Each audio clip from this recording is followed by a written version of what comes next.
battle over redistricting in the Commonwealth now entering the home stretch. In 9 days, voters will decide whether to temporarily redraw Virginia's congressional map. The move could give Democrats as many as 4 additional seats in Congress. As our Kelly Vaughn reports, because of the national implications, this special election is getting much more attention than most.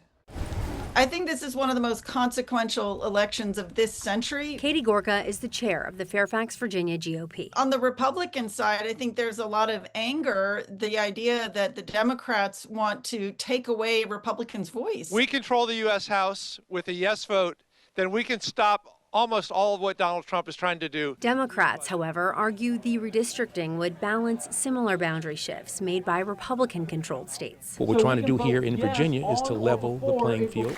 While rallying in Arlington, former U.S. Attorney General Eric Holder says Democrats are fighting fire with fire. We have to do something in order to ensure that the system remains fair. So we have a temporary solution now to a terrible crisis. If passed, the new maps would be in place until the 2030 census.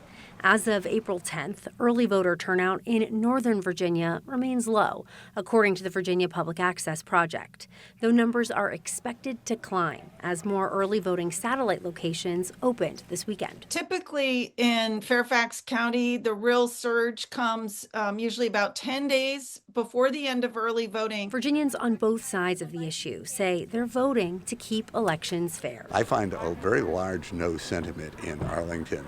I would say that early voters tend to be more Democrats, but I've found an awful lot of people who just think that this is a very unfair gerrymander going on. If Texas, North Carolina, and Florida did not start this redistricting to get more seats, I would not be here. Early voting is happening through Saturday, April 18th, ahead of Election Day on the 21st.